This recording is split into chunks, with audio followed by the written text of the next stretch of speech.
Oops.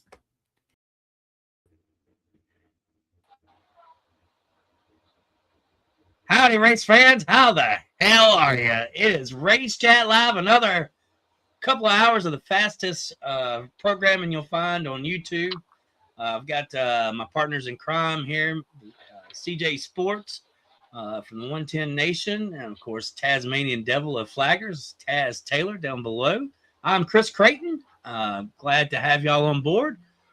We've got a lot of topics to cover here tonight, and we're going to go ahead and just jump off the deep end right into it. Tyler Reddick comes off of a spectacular weekend as he's somehow or another pulled off a three-peat, which is, of course, as we know, has never been done before in the first three races of the season.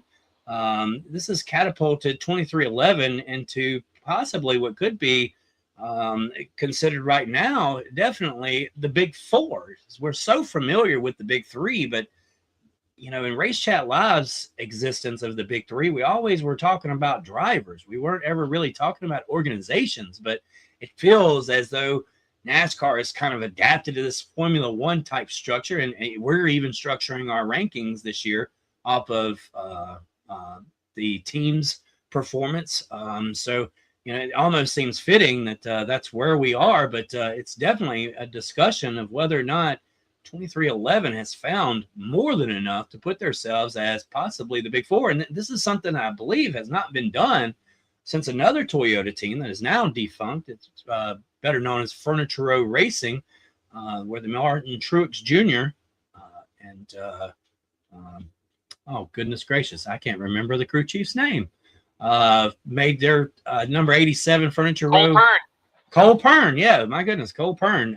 You know, he made that ride very popular. They went out and won a championship 2 years later. Unfortunately, Furniture Row became defunct and sold their charter.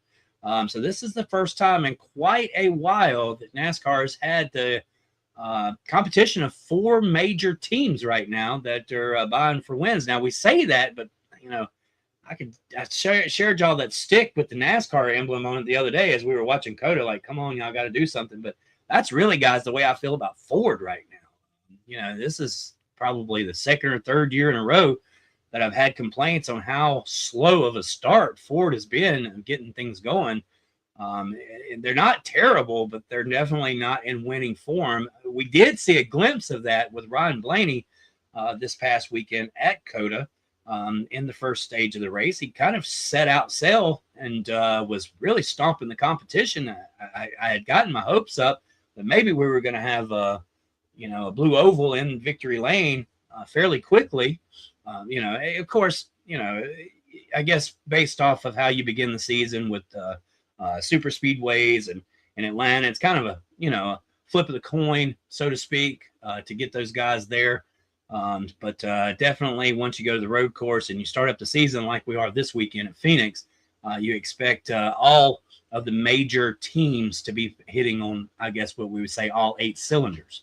But all in all, it was a fairly boring race. I mean, I could sit up here and make it better than what it was. I'm not much of a fan. I think that you guys know there's two things I'm really not a big fan of, and that's Kyle Larson and road course racing. I do have a change of heart for street course racing, which we got to see this weekend from St. Petersburg. And, you know, if the San Diego thing doesn't work out and we don't go back to Chicago, I'm definitely for maybe seeing some cup cars at that little narrow track called St. Petersburg. I think that would probably be really fun. But we'll have that topic later on as we discuss what's going on this weekend in Phoenix. Without further ado, I would like to bring in, of course, my partners in crime and give them a chance to sound off and get things rolling here in our green flag segment. Mr. CJ Sports, we'll go with you first. You're on the top. What do you take away with Tyler Reddick winning 3 in a row, starting the season? I mean, you know, we last year outside of the Daytona 500, I think we had a 3-race winner with Christopher Bell that didn't really turn into much, kind of faded off toward the end of the season before a late push there at the end. What are your thoughts, Mr. CJ Sports, as we've left COTA and now it's kind of settled in of where we are? One, I'm not a fan of someone winning all the races. That's why I stopped being a Gordon fan back when he won like 11 races in a season. With that being said, congratulations to Tyler Reddick. Phenomenal job, phenomenal strategy. It just seems like that team is hitting on all cylinders. Listen to Larry Mack earlier today. Let's see where we're at in about 4 weeks when we get Darlington and we get some of these smaller tracks in to see how the dust settles and see where we're at with everybody. I'm not as hateful, I guess, on the Fords as you are for the fact that Ryan Preece won the Clash. Keselowski, I believe Daytona was relevant. Ryan Blaney this last weekend was relevant. Michael Waddell was relevant. It just seems that things just happen. They get caught up in things. To me, it's no different. I mean, for me, it's a little bit harder to sit there and throw Ford underneath the bus when Toyota was the only one to win a race. Like, we're going to throw them underneath the bus. We'll throw them all underneath the bus and 8-1. But I'm not too hateful on the Fords so far. They've had cars, just nobody's had anything for that 2311 team. Even, Helm in the first week looked strong. Bubba Wallace has looked pretty strong. But let's be honest, outside of them, nobody else has really looked that dominating strong. Joe Gibbs has had a couple cars up there. Denny Hamlin looked good. His grandson looked good there for a little bit. But if it's not that 2311 team, really nobody's up to par in my opinion, because they've kind of just done what they wanted to do, and it's come out of nowhere. Your thoughts, Taz? Well, 2311, yes, has set the bar in terms of winning. I know at Daytona, it pretty much was a little bit of an underdog story. If you look back at the power rankings from week one, Hayek consistently throughout that whole speed week was pretty much kind of setting the bar, setting the tone. And I don't mean just the race from Sunday with the 500. I'm also talking from qualifying and duels. In terms of Atlanta, it was a mix per se. There was no one in particular domination from one team, one driver specifically. It was kind of a mix. Like, yes, it started off with Reddick because of qualifying me rained out with Atlanta. So yeah, Reddick kind of, set the pace with Joey Logano, and you saw a little bit of a mix in there, pretty much. And then you get to, and of course, Tyler Reddick, when it was last said and done, obviously Atlanta was kind of I guess you could say the Carson Hocevar, the Hurricane Hocevar showdown at the very end until Reddick came in the last couple laps. Then comes Coda, and we get, and of course, this is a track Reddick's good at. This is a track that is a SVG expectation to win. However, I'm going to throw in a plug for the fantasy report from this past Friday.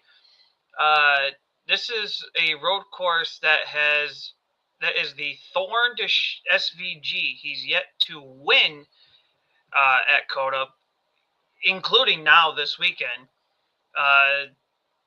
This has been one track he has won outside of Cup, but when it comes to Cup racing, he hasn't gotten that checker flag. And up to now, this is his best finish of Coda. So, and of course, SVG started out with like, what was it, 13th, 14th, something like that.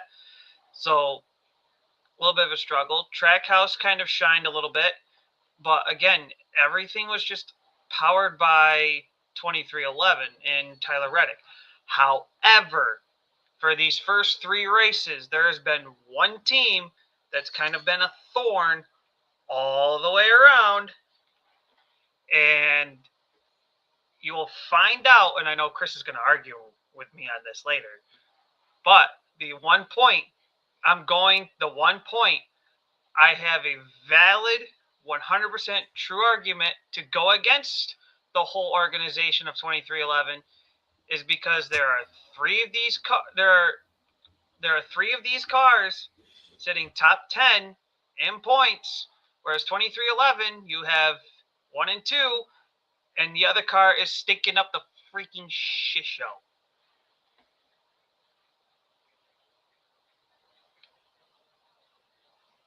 You're muted, by the way. Yeah, and I'm just slow moving, man. I can't get there quick enough. Look, I noticed you come out hitting hard. I know this was something I kind of jabbed at you over the week as we were preparing our topics. And look, guys, the one thing about Race Chat Live is we do some extensive pre-show, and it's really not. I don't think that we feel that it's pre-show. I think it's just us. Over the years, we've really grown accustomed to just sharing what we feel about in our own little private chat. But sometimes it gets pretty interesting, and sometimes we do make comments and whatnot that are left hanging. Other times we're out there and out front with each other. I kind of left Taz on a hangnail that I was going to battle him with the Spire, because I mean, when you're thinking about the top organization right now with 3 wins under their belt, those have to be significant for an organization. But we'll let Taz explain later on, and of course I'll probably give him a little jab back, as swing like a butterfly and smell like a bee. I don't think it's really that. I will say this: we can sit here and say wins get you somewhere, because before this year, wins did get you somewhere. It got you a chance for a championship.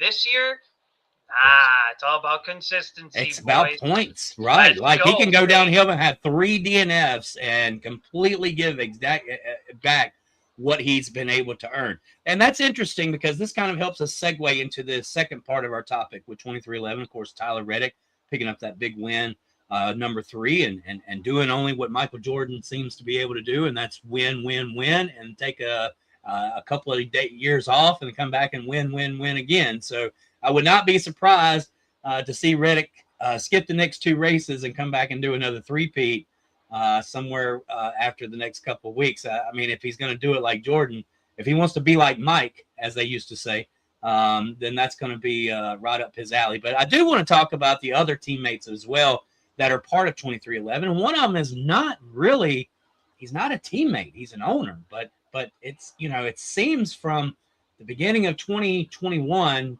on forward, it's been Denny Hamlin. That's what we've talked about with 23XI. Of course, Actions Detrimental, his podcast, has kind of helped fuel that, because Denny's always, he's got his own platform. He's able to articulate what he's feeling about his race team and sharing the duties of driving for JGR and also owning a cup team. But it seems to be over the last 3 weeks, the one who's been least talked about is Denny Hamlin. But after this 3rd win, it was like Jordan had kind of sensed that was what was going on. And he did give high praise to Denny and basically said, look, all I do is write the checks. Denny Hamlin is the mastermind behind that. And guys, I thought that was influential, right? That's the encouragement, whether you're a partner, as we are all partners. It's Mr. CJ, of course. I mean, he's the man that's come up with all this, but we all come from our own little areas, but we're partners, not really a boss structure. Denny Hamlin and Michael Jordan, one boss is not more important than the other. They're both bosses of the company. So they share that platform. For your fellow boss to comment like that in that era, knowing that he's kind of been the guy that's been talked about the least amongst the last 3 weeks, it had to have been a confidence booster for Denny, knowing that, even though Jordan could take all the high praise, he also wanted to pass the ball around, similar that he did in his career as a Chicago Bull. Of course, we know that, he was the beginning of the mega team, right? Where you had Scottie Pippen and Kukoc and Kerr and Dennis Rodman. We all rack on Jordan. On LeBron for his all-star teams that he's put together. But the true man that started all this was definitely Michael Jordan. But not to get too far off the beaten path with that, but Jordan, he gave a side of confidence to Denny Hamlin by publicly speaking. And one of the other things I was kind of caught off guard was Jamie Little seems to be the spokesperson for Michael Jordan. I don't know if you guys have picked up on that. I'll let you comment on that as well. But let's keep it with Denny Hamlin and Michael Jordan for this go around. The next go around, we'll kind of hit Bubba Wallace and Riley Herbst here as they figure out their way into the mix of these things. And I'll start with you, Taz, this time. Well, he's giving credit where credit is due for Michael Jordan. I feel like a lot of the team aspect, media-wise, highlights Michael Jordan. They don't highlight Denny Hamlin because they see it as Denny Hamlin is running for Joe Gibbs. And he has nothing to do with his team. So they're kind of focusing on Jordan because obviously they want the eyeballs. Which on the media side, I get it. But Jordan, in his interview, said he puts the money in. Hamlin does the rest. Pretty much. Like, that pretty much says, like, Hamlin's the behind-the-scenes guy we don't see.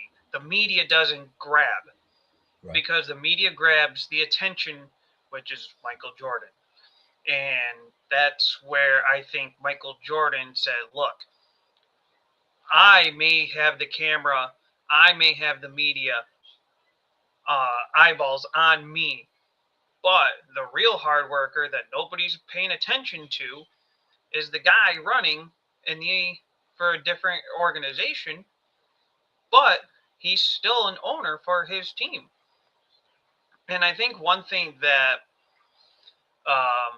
Hamlin has spoken about on his podcast, I think it was last year, if not the year before, somebody asked him, where does the line draw for owner versus driver? And Hamlin says, come race day, race weekend, he takes the owner hat off and becomes a driver. He no longer thinks as an owner at that point. Once he gets to the track and once he gets into the seat. And now, so I think that's the part that I think I kind of believe ever since he said that, I kind of feel like the media's kind of, kind of gone around him and gone straight to Jordan. So the fact that Jordan's kind of like, look, I just give the money. I help sponsorship wise, money wise, but the real guy doing the work that you guys don't highlight is a guy driving for somebody else. Go ahead. With the I want to make sure I hit the unmute button. With the whole comment about takes his owner hat off, we get down to the race 26 and him gaining a position or losing a position, determining if one of his drivers gets in or one of Joe Gibbs' race drivers gets in. When that comes down to that, with him already locked in, he don't make a difference. But either a 2311 car gets in, say Bubba Wallace, or Chase Briscoe gets into the playoffs and puts himself in a chance to win a championship, then I'll really read the room. We can say we take the owner hat off when we get in that car, but when you're building something that is going to continue after your career as a driver, I don't know if it's as easy. When the whole Jamie Little thing, yes, Chris, I agree with you. It seems like she has become his personal pep rally. Not that I'm totally against it. Michael Jordan and this whole team is right now the story of NASCAR. I'm not a big fan after having a couple run-ins with Jamie Little down the media center, so I'm not a fan of her anyway. But I'm not necessarily against that. But she has kind of became the pep rally for Michael Jordan. Michael Jordan's comments. One of the things that stuck out, the three things that stuck out to me so far. Remember, week one was him giving Riley Herbst his flowers for being a team player. Week two, my big stick out with Michael Jordan is seeing him come across that infield grass in that big, I think it was brown or green jumpsuit to basically pick up Tyler Reddick like a kid, because it's about the size difference there. Week three, my stick out point with Michael Jordan is the whole Denny Hamlin thing. And I don't know if any of it's got to do with, maybe I need to throw a little bit his way because everybody's talking about me and it's not just me. I don't know if that weighed on his mind or if it was even a thought. But I did like how the fact that he pretty much said, look, I'm kind of the money behind this. He is the mastermind. He put this team together. He is the one that's been, kind of laid the blueprints to where we're at now. And, it's unfortunate for, I guess, Hamlin. He's kind of taken the rap the last few years when the team wasn't performing. Now the team's performing and everybody's about Michael Jordan versus really saying much about Hamlin. So, when things ain't going good, it's all about Hamlin. When things are going great, it's all about Michael Jordan, I guess. So I kind of feel a little bit for Hamlin on that. But I do like what Michael Jordan did and what he is doing and how he is conducting himself as an owner. I think he is very easily becoming a fan favorite out there. And it's not so much it just being Michael Jordan. It's being an owner that is involved, that is celebrating, that is having fun, that is part of the family. You got some owners that are somewhat like that, but not everybody is like Michael Jordan has been this year with it. And it's fun to watch. I nothing against Tyler Reddick. Not so much against Bubba Wallace or Riley Herbst. I could care less if they win a race at all. I am a rowdy, and I have other people I'd rather see win. So, but that being said, it doesn't necessarily hurt my feelings. Yes, there was a part of me polling for Tyler Reddick to go for 3 for 3 to start off the season, even though I really could care less. I'm not a Denny Hamlin fan. I wasn't even a Jordan fan growing up. I grew up like in the Orlando Magic and Shaq and Penny Hardaway, Dennis Scott, and Horace Grant. I was a Cavalier fan. So I learned not to like Jordan for those reasons. So to say all that and kind of on the backside, be kind of pulling for Tyler Reddick in 2311 tells you how enjoyable and I think how much of a fan favorite that whole organization is becoming. But wait a minute. Didn't Horace Grant play for the Bulls in the beginning? But he also played for the Magic. Okay. All right. I'll let you slide on that one. So, look, I don't have much more to add to that. I do think that, having basically Jamie Little there to ask the questions for Michael Jordan, if that's what he needs to, we know that he's a very peculiar character. And kind of like Mike Tyson, you just don't really, you just don't know what you're going to get if you put the wrong person in the room with Michael Jordan, because he's definitely a big personality, but at times he would be very closed off. There's certain things that he just doesn't want mentioned, and he wants to make sure that he's kept in the light that of what he feels like his image should be. And sometimes that's pretty hard. So, I mean, I give it to Jamie Little. We've always said she's a really good pit road reporter. She's not a good weekend announcer or commentator, but maybe she goes to the Hall of Fame now as Michael Jordan's interpreter. So Shohei Ohtani has to have an interpreter. So I guess Michael Jordan does too.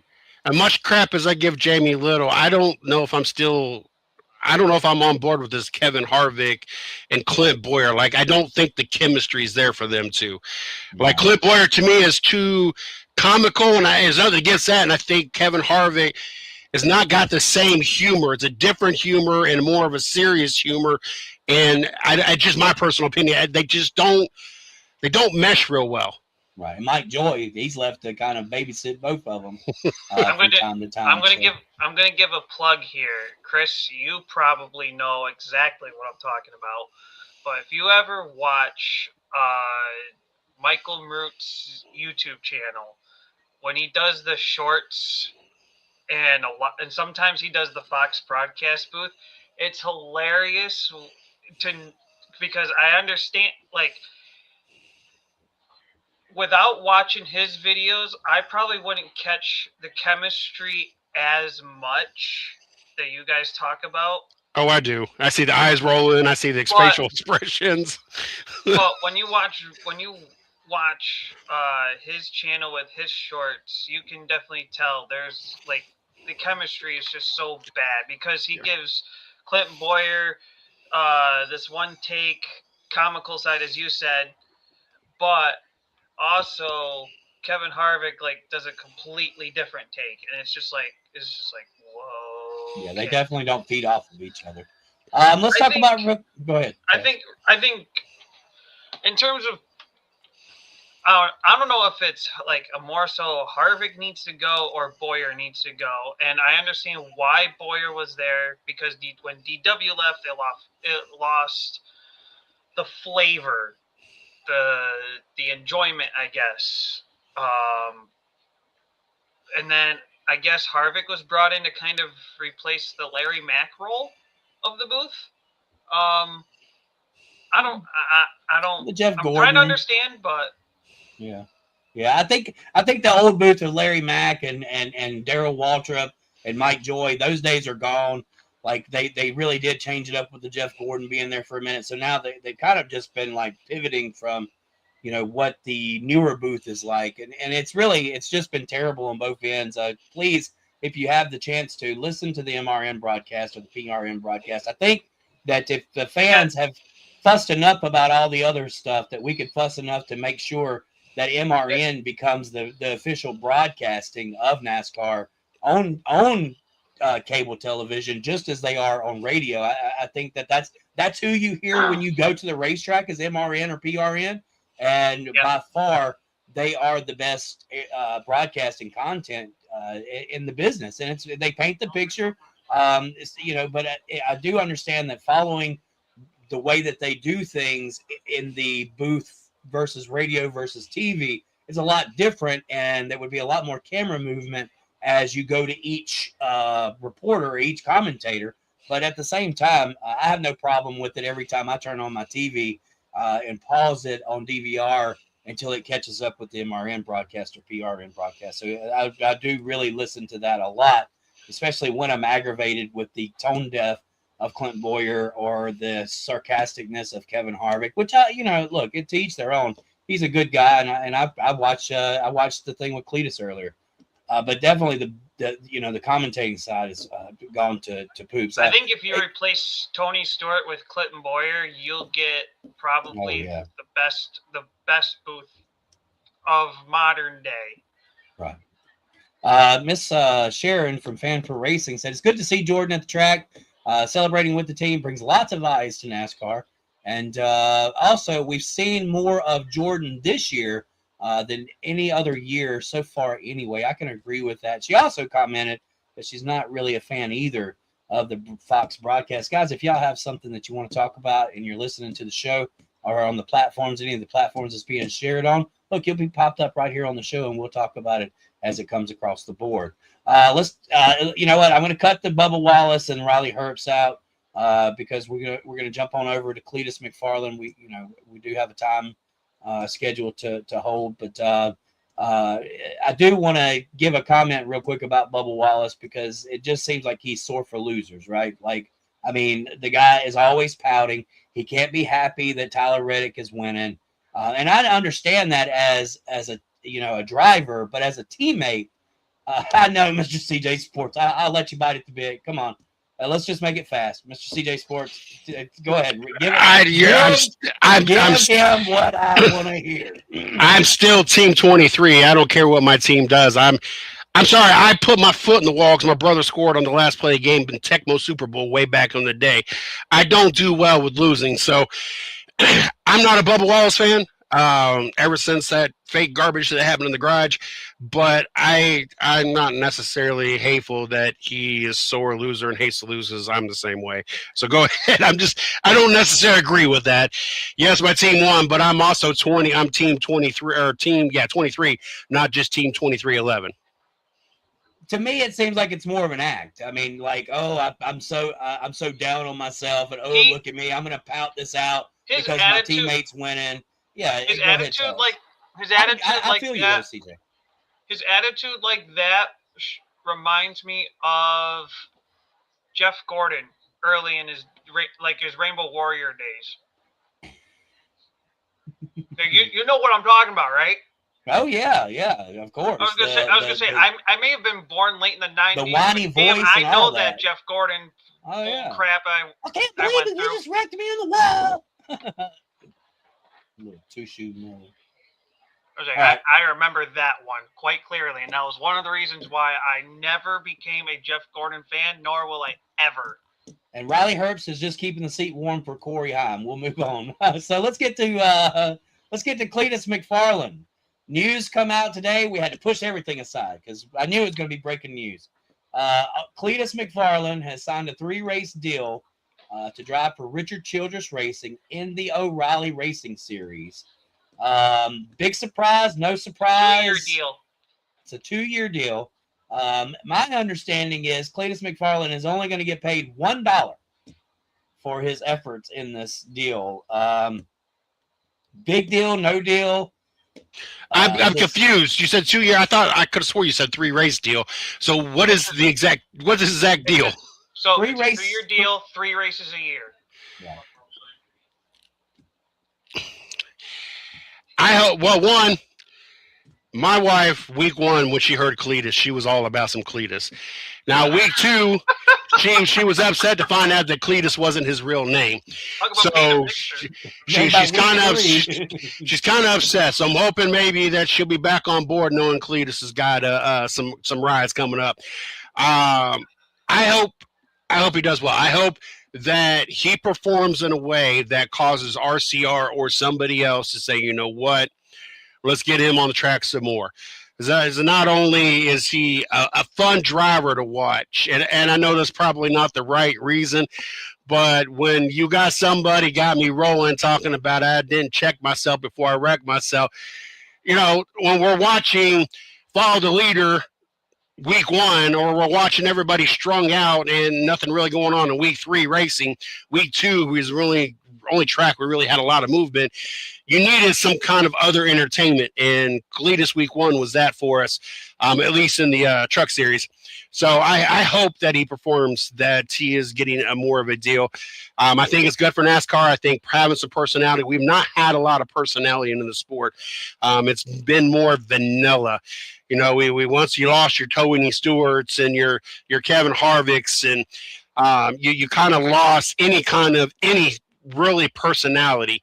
Even Rowdy has really brought it down. So we really don't have a lot of personality. I was going to say the only personality you're talking about is like villain wise. I mean, we had Chastain for a bit, and was that about 2 seasons ago at this point? Yeah. So you had we need something at this point. With Kyle Busch from JGR to RCR, that's where he brought it down. So you got that point. Hamlin was the big villain up until last year, and Hamlin was starting to bring flavor back until he started becoming the championship favorite. Everyone's pulling for this guy, and then he had the whole family mishap. We need Cleetus' personality, and it doesn't affect like just raw, not okay, you're a bad guy until you start winning and now we're pulling for you. Or I understand what you're saying, but this gives us a personality that nobody cared that he took himself out of the truck series race early in week 1. Like, we all are still waiting to see him back on the track. Like, that kind of personality, not, you know, everybody else is kind of based off, you know, Kyle Busch doing the bow if he wins, or Denny Hamlin doing the boo-hoo-hoo when he, like, that's, we need something that it's raw.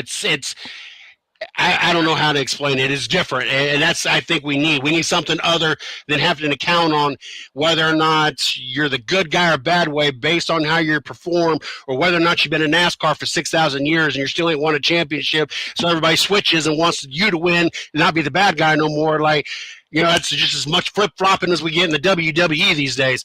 So, like, to have a raw personality that everybody's kind of pulling for, and the eyes that he brought in the truck series race, I know I'm just all for it. Like, I really hope that he is able to put some kind of performance so there's more possibilities.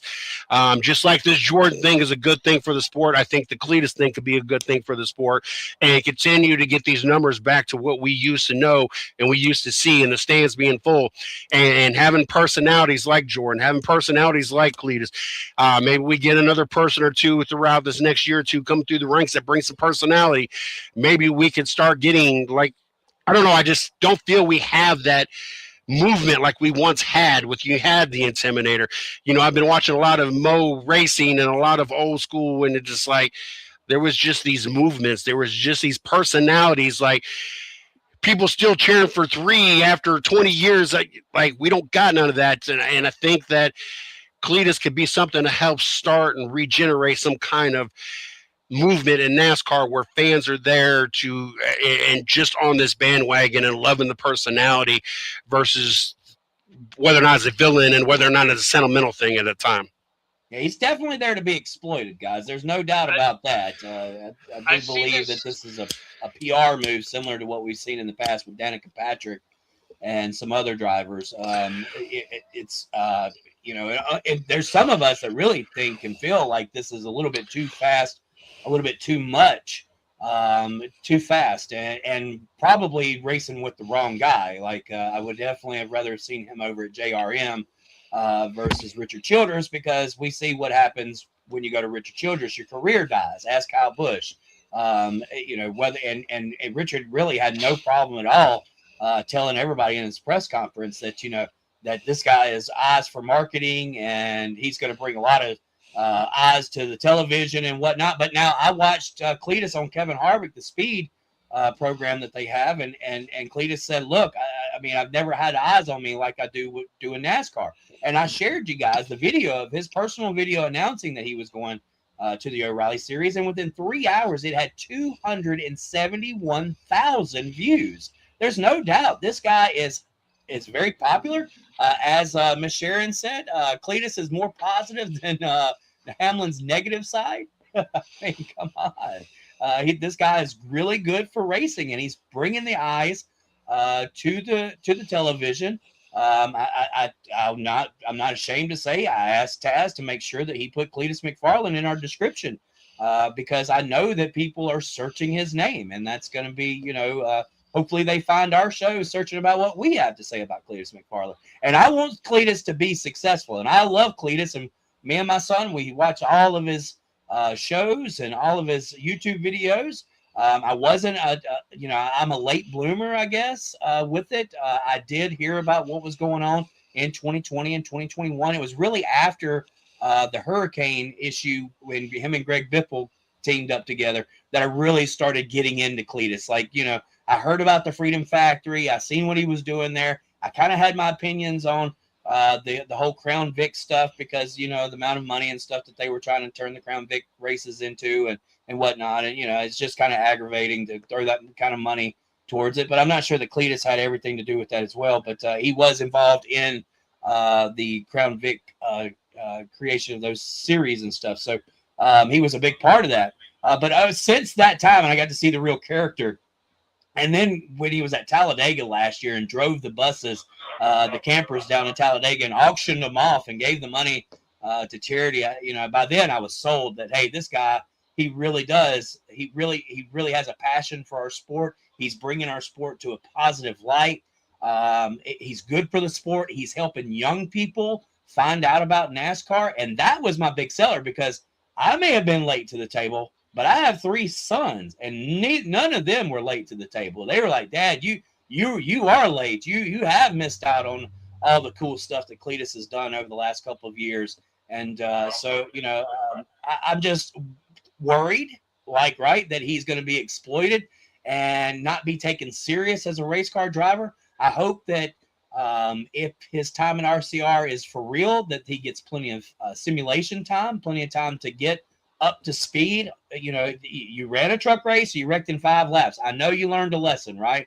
But Xfinity, there's more on the line there than it is. And we're going to get to see him at a mile and quarter oval is what Rockingham is, something like that. So maybe it's a 1 mile racetrack. I think Rockingham maybe is just a 1 mile racetrack. But either way, we're going to see him on a smaller racetrack, a smaller venue, and we'll be able to kind of get a little bit of a learning experience underneath him. I was most concerned about live pit stops with the truck series at Daytona, and we never got to see that because, of course, he wrecked, I think, 5 laps into the race. But he did run the ARCA race that same weekend. And look, if you followed his in-car camera, dude was popping out 300,000 views on his in-car camera. I mean, it's unreal the type of views that Cleetus McFarland is getting, the eyes that he has brought to the table with his platform. And so it's a good deal. But what I'm fearful of the most, and I'll reiterate this one more time before I pass the baton, that if we exploit this guy and he goes face first into the concrete, just as soon as he hits the wall, similar to Talladega when Chase Elliott wrecks or Dale Earnhardt Jr. wrecked back in the day, fans start leaving, and those fans that were clicked in no longer have interest, and that's going to be a fine line of keeping him in a competitive spirit. That way we can keep those new eyes on the race. Now, I'll give it to my son, my youngest son, who, probably he falls in that 14-year-old category. Even though Cleetus wrecked at the truck race, he did not step out of the room. He actually finished watching the truck race at Daytona. There again, that's a super speedway. So I hope that people do stay engaged. And, like I said, this kind of feels like going to RCR, something similar to Danica Patrick. We're just kind of rushing them up through. But I'll pass the baton to you, Taz Taylor, and let you put in your comments. The only thing I know you raised a concern, but I'm raising a concern as well, and it's not the same thing that you're thinking of. My concern that I'm raising the flag for is I know Cleetus has a huge following and does all these things for Freedom Factory, does all these, Crown Vic, Ford Ranger type races every year. The only thing and I understand he's, getting his feet in the door more and more with NASCAR. My concern is, will we see the same if he gets into NASCAR more than he is now? Say if he does well in these 6 races in the 2 years, and go back to what Mr. CJ said in terms of getting more track time, teams bringing them in more. Where does Cleetus draw a line in between him running with NASCAR and also focusing on Freedom Factory? Or does he kind of have to say, look, I have to step away from one to do another? And I think for me, if I were Cleetus, I would just keep running these one-offs or these 3-4 races a year type deals. Only because Freedom Factory, he created and built Freedom Factory to what it is now. And the fact that him and his team also revived what was formerly known as, I think it's DeSoto, is what it used to be known as, DeSoto Speedway. And now it's a track that a lot of places go to. And it's not just hosting Cleetus's events. It's hosting other races and series too. You have late model races there. You have some sort of modified races or another truck series that runs there, short track truck races. There's other series and things that run at his track. So I'm kind of concerned of where does the fine line draw for Cleetus in terms of trying to, keep NASCAR and Freedom Factory on a balanced level playing field, or does he have to give one up to do the other? That's my concern with that. But I think with Cleetus running with NASCAR and everything, I like the personality draw he has. I like the fact that he has a huge following that's going to bring into NASCAR. And I will say this, I'm glad he's running the O'Reilly series for RCR, because it seems like that's the only time RCR is successful in NASCAR in modern day history. muted, sir. That's a big one. Yeah. Wow. I got one to answer your question. Well, you didn't really ask the question, but to answer your question, 9.94, just short of a mile, is Rockingham. I looked it up while you was talking. Love Rockingham. Wish I would have gone to more races. I did get to go when they brought the trucks back the first year. Casey Kane won it in the Ford truck. Amazing track. Love it. And I do have a question about the truck series, and I just re-clicked when you're talking about pit stops in Daytona, green flag stops, and the fact that none happened. This weekend at St. Petersburg, the truck series had tying pit stops, and you couldn't lose position, which kind of pissed me off because that's part of the whole race to me. Like, you took out a whole part of the whole strategy. So break it down to me and anybody else that didn't know why the rules changed for St. Petersburg and they didn't do regular pit stops. Yeah, that caught me off guard. I didn't really realize that was the case. But being that it's a street course, I think that had probably a lot to do with it. And the trucks had never competed on a street course type racetrack before. So I really think that probably had a significant reasoning to non-competitive pit stops. But that is something that I wish I'd have known beforehand. I'd have researched it and tried to get some information off of that. Yeah, I forgot about it until you just said something about truck series and the pit stop, and it clicked. That right. I think I asked in the chat and nobody replied, so I just must have missed that. I'm sorry. No, you good. Also, I shared the Fan for Racing some of the basically the partners that we've had and we continue to carry. McMillan's Lawn Care and Landscaping, Carolina Sports Plus, and of course the 110 Collectibles. I think that is the 110 Sports and Collectible Company. That's co-founded by Mr. CJ Sports, and he has a couple of shops, and he also has an online shop as well for shopping ads. So make sure that you check it out. Give us the .com on that, CJ Sports.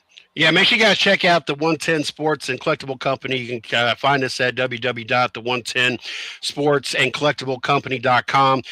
We're also in Hocking Hills, Ohio, Lancaster, Ohio, Monroe, and West Milton, Ohio. Looking to hopefully get another location this year, but get all your sporting needs taken care of there.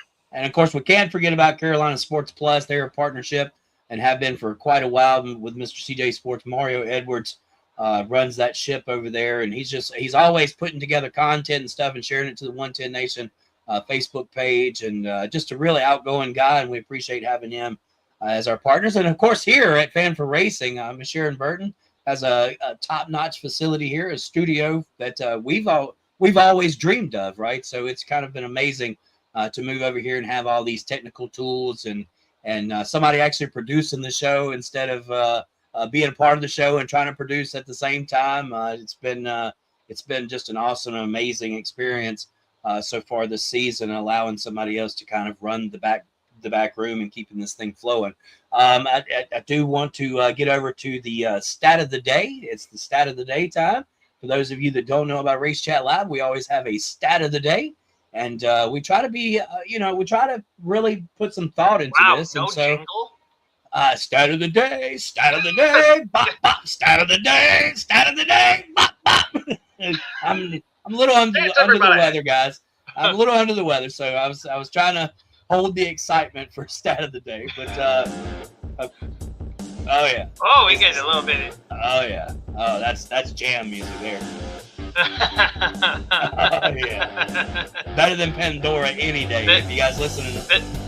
This is one tool that Sharon told me Friday that this is one tool she's been playing with lately. So I think she's starting to have a little fun with it.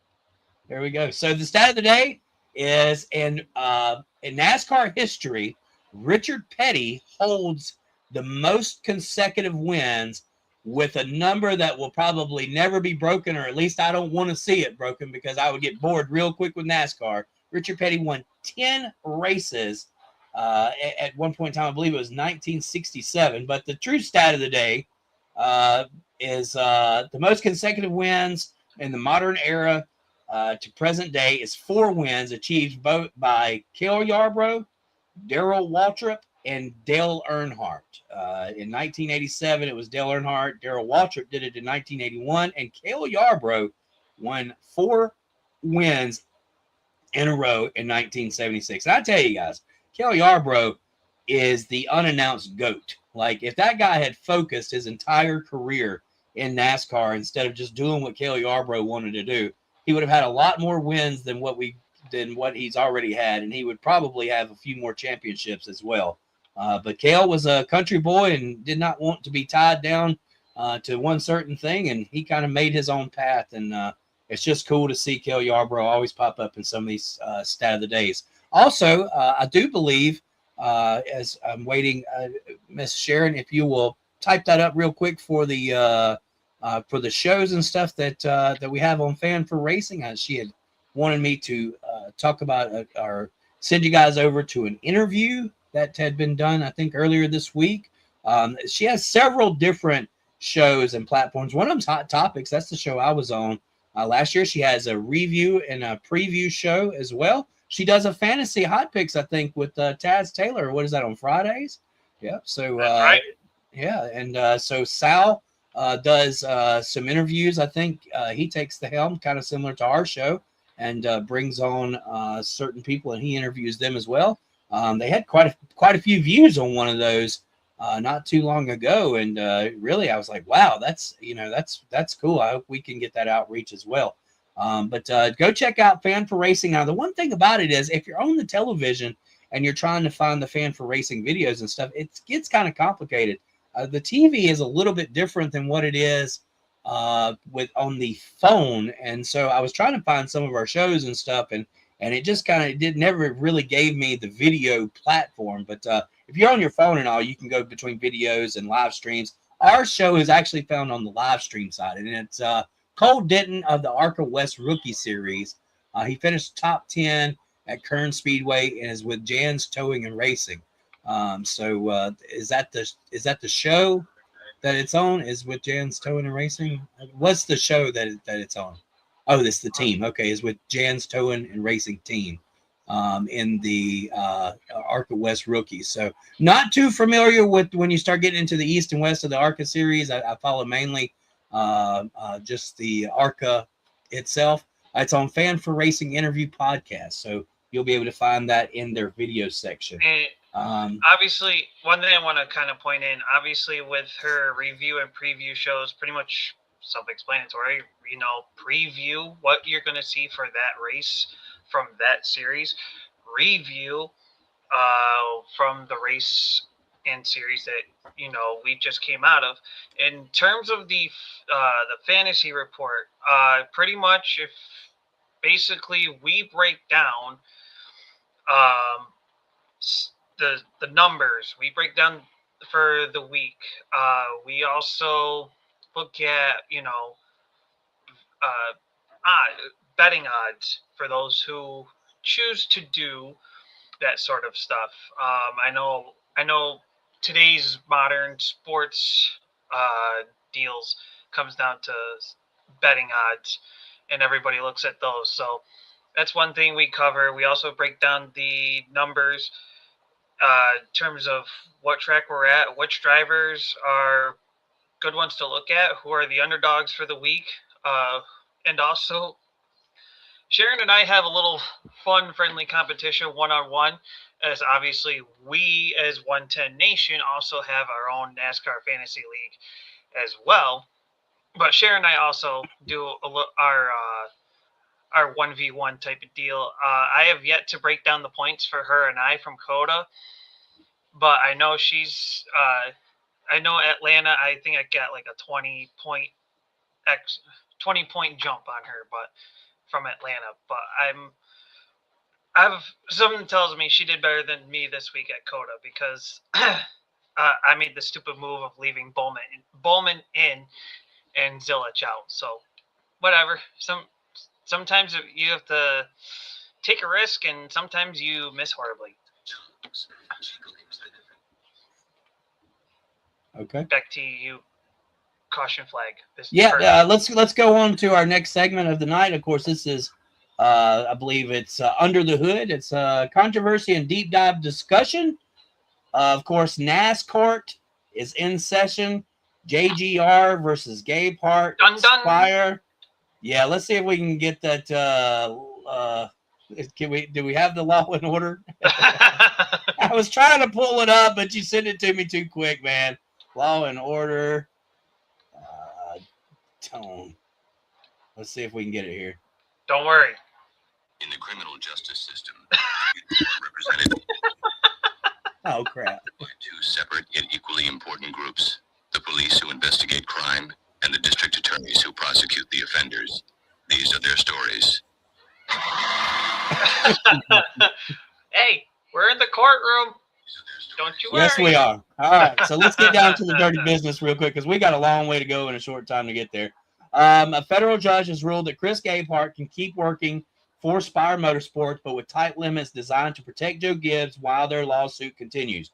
Where things stand legally, JGR is suing Gabehart and now also Spire for allegedly taking confidential data and trade secrets when he left his role as competition director to become chief motorsports officer at Spire. JGR claims more than $8 million in damages and is pushing an 18-month non-compete to create a cooling off period on any info he knows. Court filings say JGR believes talks with Spire started as early as October of 2025 while he was still under contract in Huntersville. Judge's ruling on Spire's role. The federal judge has allowed Gabehart to continue working at Spire, but only in duties that are not similar to his competition director role at JGR. Practically, that means he can function as a chief motorsports officer overseeing broader TWG Spire programs, but is barred from tasks tied to the exact competitive areas he handled at JGR, similar to setup strategies and etc. The order effectively splits his job description: green light for higher level non-overlapping work, red light for anything that looks copying his old JGR responsibilities while the case is active. Each side's narrative. JGR says this is about protecting property, car speed information, and internal processes, arguing that putting that knowledge in a rival's hands is competitively harmful. Gabehart calls the suit punishment for daring to leave and says his own forensic audit shows no evidence he transmitted or shared JG data with anyone. He also claims the competition director job never matched what he was promised and that pressure around working with Ty Gibbs was a big factor in his decision to exit. Recent filings and next steps. Recent JGR filings dig into his timeline with Spire and even highlight his search history, like looking up intimate, I don't know what that word is, as they try to prove intent around the move. Spire and Gabehart have filed responses denying wrongdoing, pointing to side confidentiality agreements before he started with Spire on February 17th. The case now moves forward with JGR still seeking a broader preliminary injunction plus damages while Gabehart works under the court's restrictions at Spire. So good news is Gabehart can keep his job at Spires. Bad news is he can't work with the cup teams and he can't be giving any information out right now. How do you even police that? I'm going to start with you, Mr. CJ Sports, putting you on the horn here tonight. I tell you what, that did like a 180 once we got done with the show on Wednesday last week. And Gabehart coming back about the 54 team. This is what I feel about it at this point in time. At first, I was more sympathetic to the whole JGR. You got Chris Gabehart that's got a file with Spire Motorsports name on the file. You got sensitive information. You took pictures on your phone.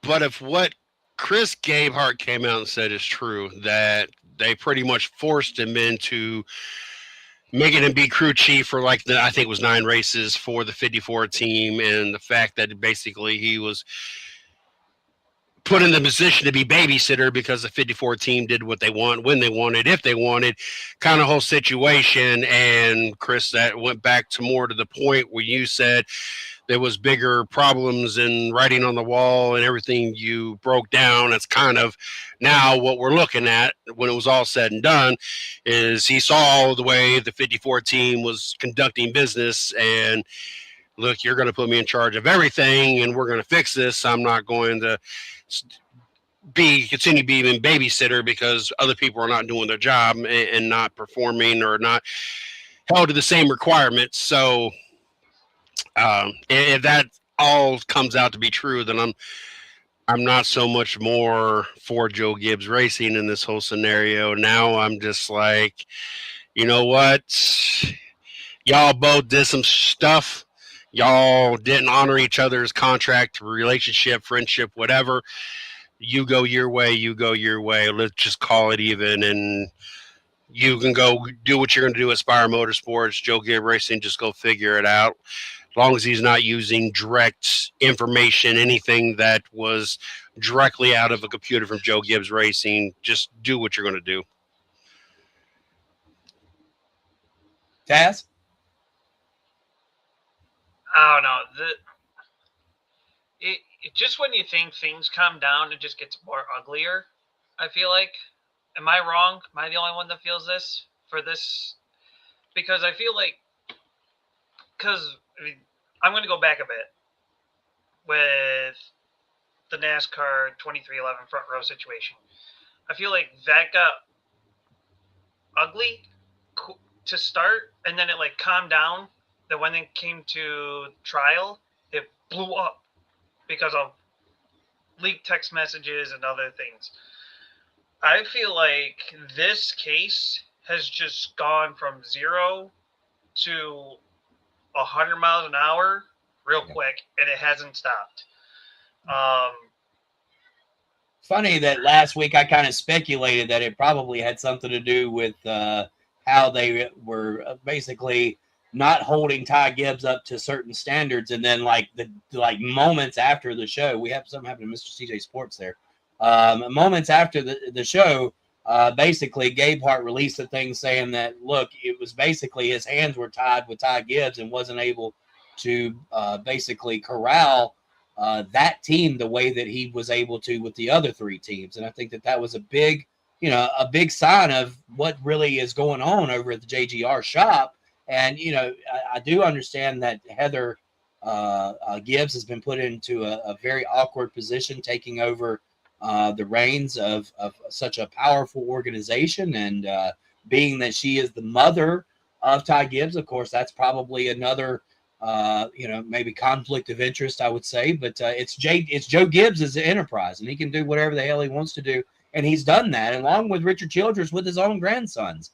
So, I think it's not surprising, but I do understand where Gabehart being taken out from the pit box, being put into that kind of role, and then being basically his hands tied on what he could do or how he could manage the 54 team really become a major issue. And I think for any of us that have worked in an industry where there were family members of the owner that weren't putting forth their best efforts or wasn't putting forth their best work ethic, it became an issue pretty fast in just about any workplace environment. What about the one thing I kind of wonder with this is, where did there he is? Yeah, now he's back down. Yay! Here. But one thing I kind of wonder with this whole situation. Damn it! Now I'm on the bottom. No, that's okay. But the one thing I kind of wonder with this whole situation is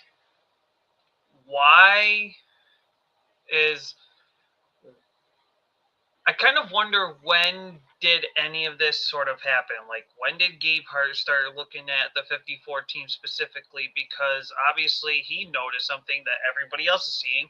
There's 3 cars that are very closely competitive to one another, no matter practically almost every track you go to. Then there's the 54 car. Now we're trying to figure out what the freaking French toast is going on with the 54. And of course, it seems like Gabehart spoke up like he should in the role that he was in. And because it was Grandpa's kid, freaking, just sucking off the money and saying, yes, Grandpa, please, thank you, Grandpa, thank you. Give me a race car, yay! And I just feel like as soon as the question mark was raised, when did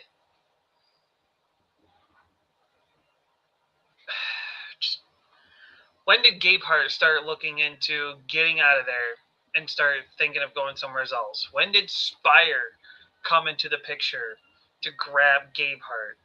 And part of me feels like Gabehart kind of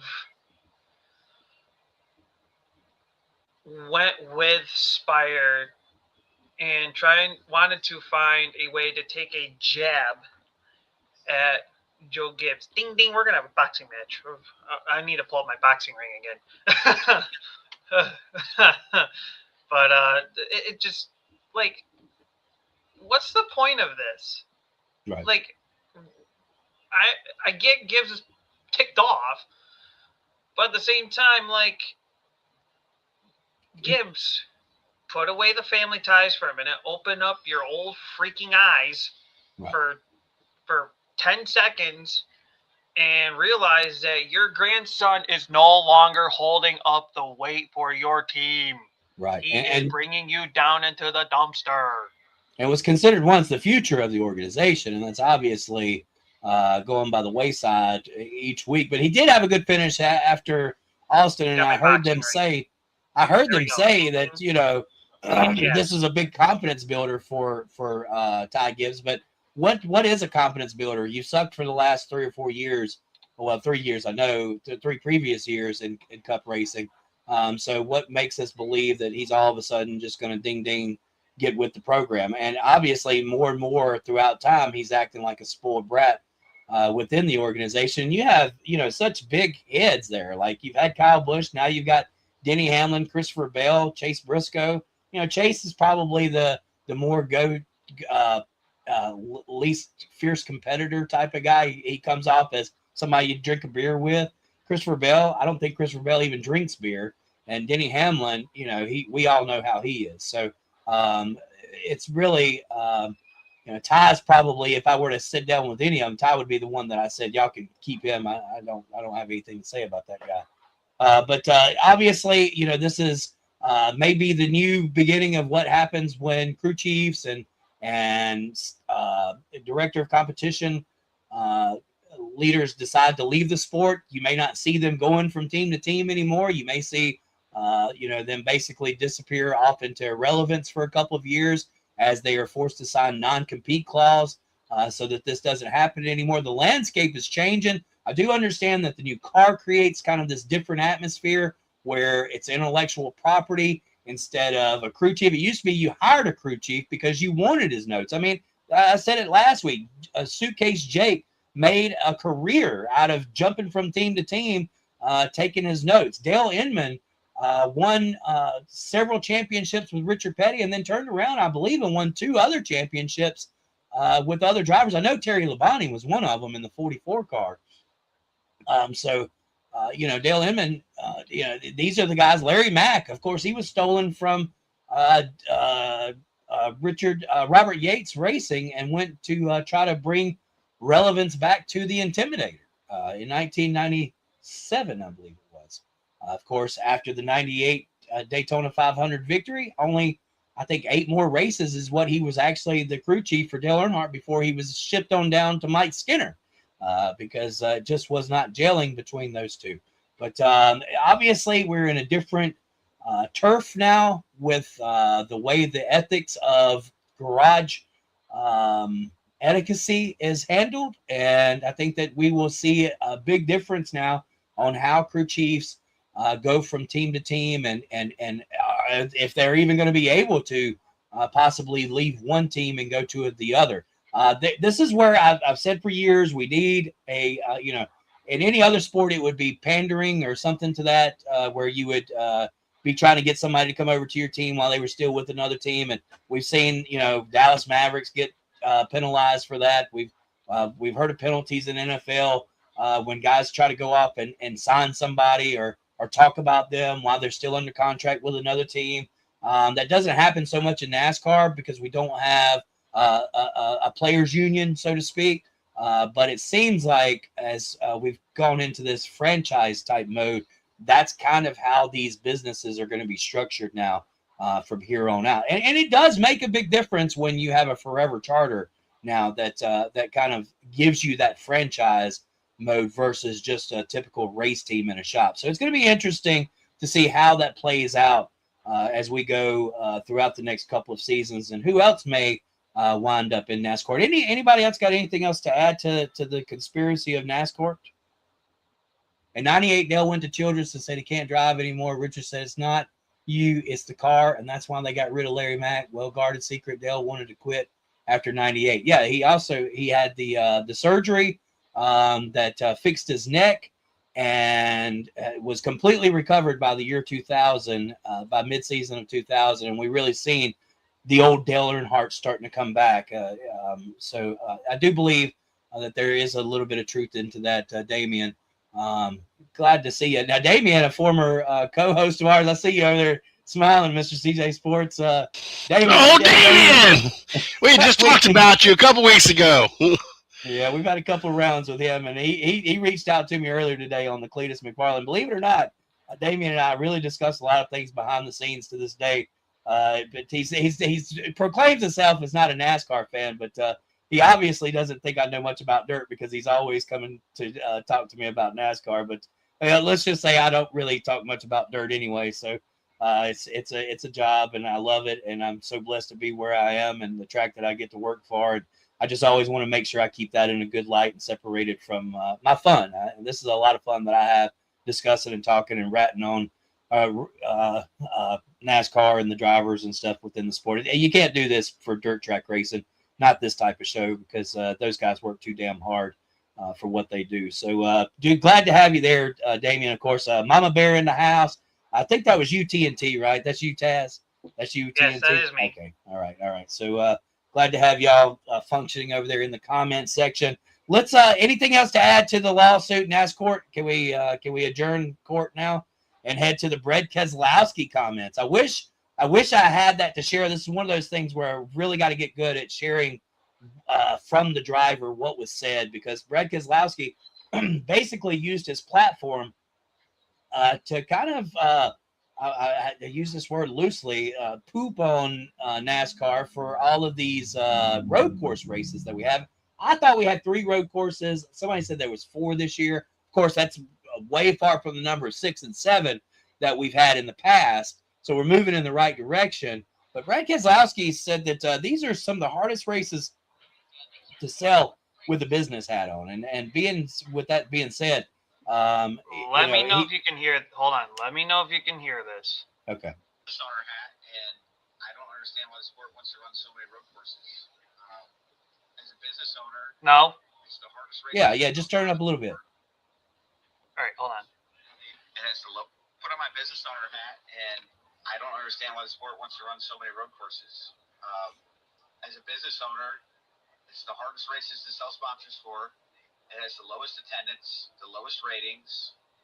I think that doesn't make sense to me. We should be going places where the sponsors want to be there, the fans want to be there, and TV gets the best ratings. And road courses are historically the worst in all of those categories. So I don't feel any obligation to that. Curious why you think that is. Why a road course, and it's a fact. Why more people tune into an oval versus a road course? I think a lot of fans identify NASCAR with ovals, and they understand the concept of what we're doing on ovals and enjoy it more than they do on road courses. That's my perspective of what I see. I can't speak for every fan. I just put on my business. Yeah, so I mean, and let me further that, right? There is a huge difference between world racing and American racing, and especially Southern American racing, where dirt track racing, oval racing, all around the world, they have road course racing. That is the typical form of racing, the most popular form of racing throughout the world. But here in America, we have a fascination for oval racing. And maybe it started in 1902 at the Indianapolis 500. Maybe it was the sandy beaches of Daytona back from 49 to 59 that created the Daytona International Speedway that we have now. But we have a fascination with oval racing. And it's not the fact that we don't respect those guys that are coming from those road course style racing industries. It's just the fact, I think, as an American stock car racing fan, we prefer oval racing, whether that's on a small track or a big track and all the tracks in between. You know, I just feel like that is an American tradition, oval tracks. I'll start with you, Taz. I know you're probably ready to go. So I got thinking about this. I believe the reason why oval races are more marketable, more sponsor grabbing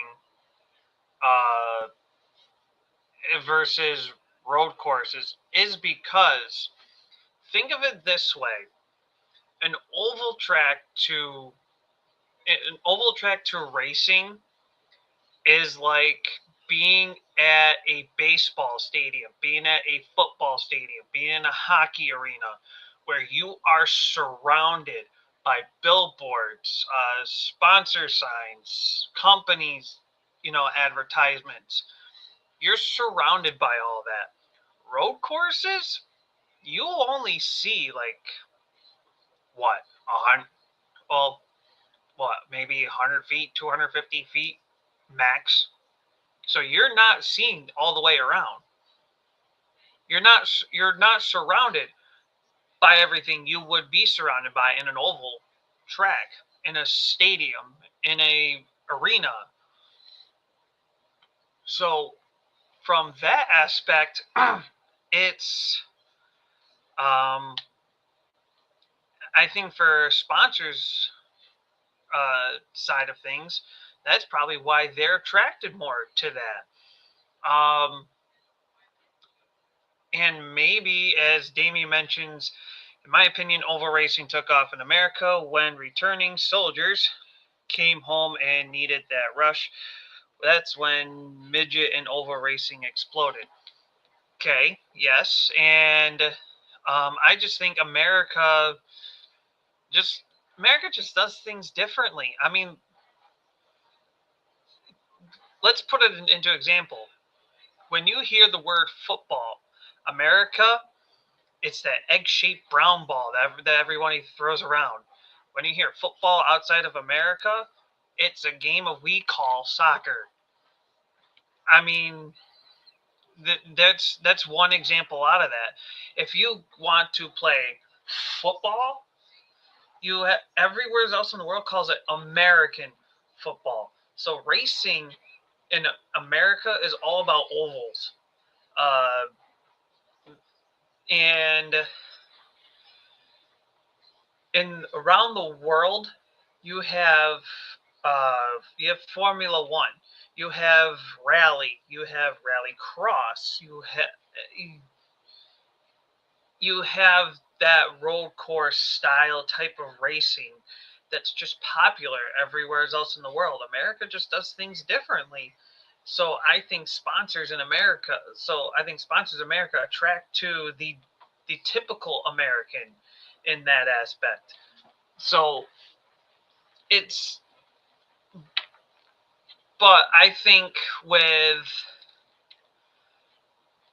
I think when it comes to road courses in America, there are certain ones that stick out better than others because, like, say, Watkins Glen, Sonoma, for instance, those two stick out most because of the fact that NASCAR's been to those two tracks for so long. Here we are this past week, we went to COTA. That's a Formula One track. That ain't no NASCAR track. What sponsor? You're not going to grab sponsors for COTA because you're running a sport that doesn't run at that track normally there. If Formula One races COTA, they'll grab sponsors because the track is made for them. It's not made for America. It's not made for the muscle-built stock cars. But also, Formula One's run off of a different type of basically formula than what NASCAR is. They rely more on manufacturing support than they do sponsorships as well. But I see where you're going with that, Taz. You got anything else? I'm gonna send it to Mr. CJ. No, you can go ahead.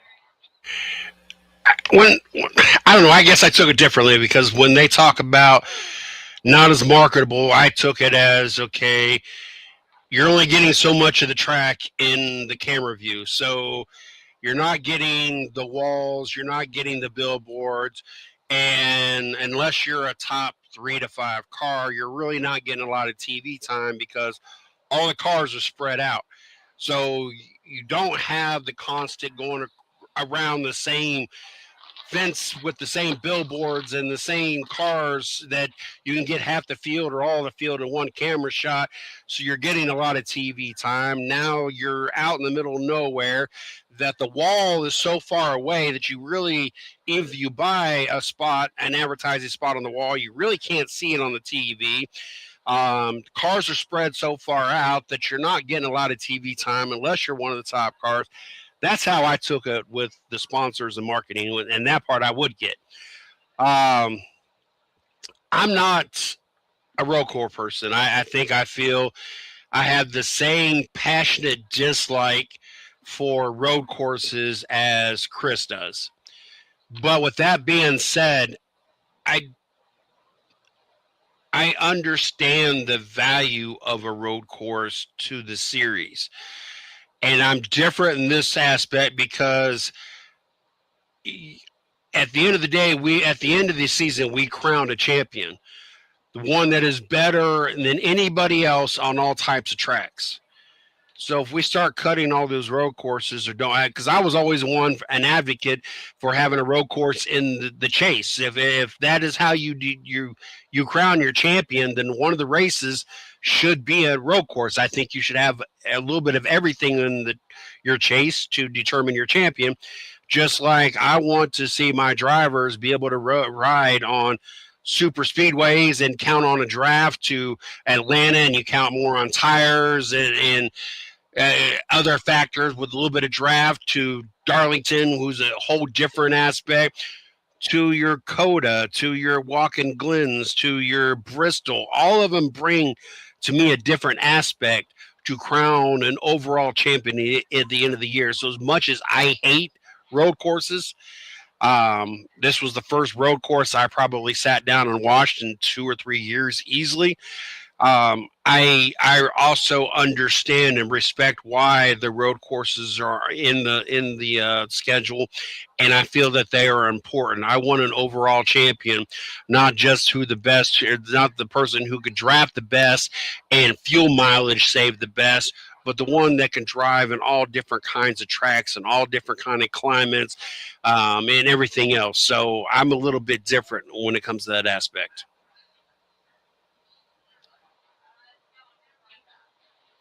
I'm all for a couple of races a year. I think that it's good for the sport because it does bring, if you want the best in the world, you want to have a couple of road course races a year. I would be down just for one road course and one street course. I love the street course. I just don't want to oversaturate it.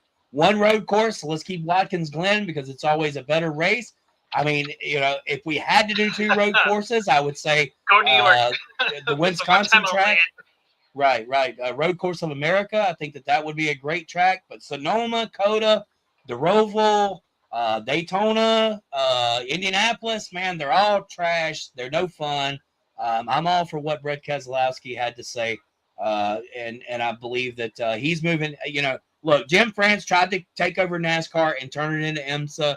We know that by the design of this car, the numbering, where the numbers are placed and all that. And, it backfired and it hasn't worked for him. So we're going back to the roots.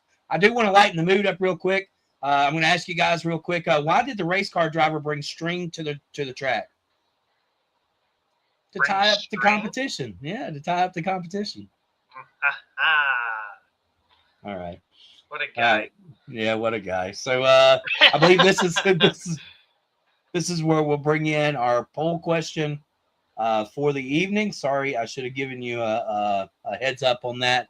But we're really running short on time, so we got to move this thing fairly quickly. The poll question, and I'll get this put on the website as quickly as I can. Weekly poll question: should NASCAR run less than 3 road course, street course races a year? We want to have your vote. Let me get that posted up here in just a few minutes, and we'll try to get that posted. You know what? I did move that a little bit too fast, but it's all good. So let's do standout, shout-outs, and shout-downs real quick.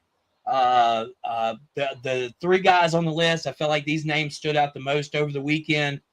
This is just a very quick segment as we've got to get into the long run and then Taz's weekly NASCAR team rankings. Standout, shout-outs, and shout-downs. SVG, Corey Day, and Brent Cruz. Let's start with you, Mr. CJ Sports. All right, my shout down is already Brent. What's his face?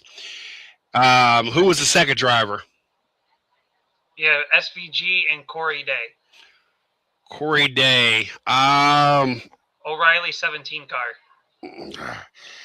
I'm trying to remember his day. I remember him He wrecked running. a couple of people the last couple of days. Sorry, I should have given you a little bit more heads up on where that was going. Corey was in a couple of accidents and wrecked a couple of good race cars. I believe he wrecked Connor Zillich in the O'Reilly Racing Series. Garage turn. Right. So he's made a couple of mental mistakes. Corey Day, of course, from the dirt track world, not really has had any smooth sailing going on in the Xfinity O'Reilly Series race series yet. So SVG, Corey Day, Brent Cruz, standout, shout-outs, and shout-downs.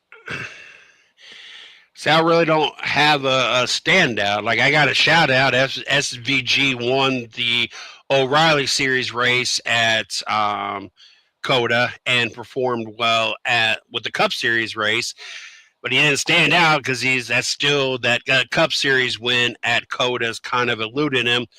The other two, to me, like I was hoping. With the whole Brett Smith thing, I was hoping that Sheldon Creed would catch back up to him and do the same to him as he did to Sheldon Creed. So that's what I was actually hoping for. The rest of the race, that's what I was watching the whole time. And then Corey Day not having, I honestly, I'd rather have 2 shout downs and pass my standout to somebody else because I don't feel anybody was really a standout. I'll shout out SVG because at least he got over the hump in one of the series. Now to finally get in the Cup Series. Hey. But the other two, those two didn't impress me none. I felt that both of them made some serious mistakes. You don't have to plug one certain one with the other. You can actually go with all 3 for shout downs. Okay. That's what you want to do. So I'm sorry for not having that explained already in the when we put this type together. Yeah, those are just the options that you have to give. So SVG, gotcha. Corey Day, Brent Cruz, one of these 3, do they fit in that category? So how about you, Taz Taylor? Brent Cruz, I don't know much, so sorry, shout down. In terms of Corey Day,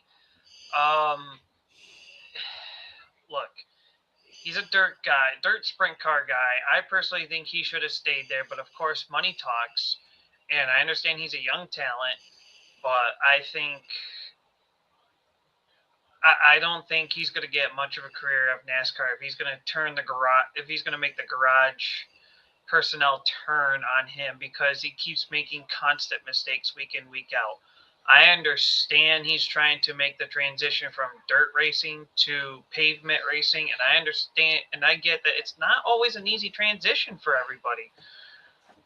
But if he keeps going in the trend that he's going, Hendrick's going to have to look at him and say, look, we're going to have to do something with it. Either we're going to have to let you go and you go back to sprint car racing, or you're going to have to drop down somewhere to develop. And I think that's where Hendrick's going to have to really open their eyes and look. I understand you have a Kyle Larson who's great on dirt, but he's great on pavement. But Larson was just naturally good at both of them. Christopher Bell, same way. Yeah. Tony Stewart as well too. Like, not every driver adapts to the change of the layout they're racing on. So Hendrick's, like I said, if Corey Day keeps going the way that he's going, Hendrick and Gordon are gonna have to look at him and say, look, we have to do something. Either we're gonna have to knock you down and we'll keep you, or we're gonna have to let you go and you can go back sprint car racing or do whatever it is that you want to do. Right. SVG, I would say shout out. I know he was also chasing history as well, trying to tie Gordon's record of road course wins of 6 in a row. SVG came up one short from tying it. So this week was all about history. It was either Reddick for 3 in a row to start, or SVG for 6 road course wins in a row.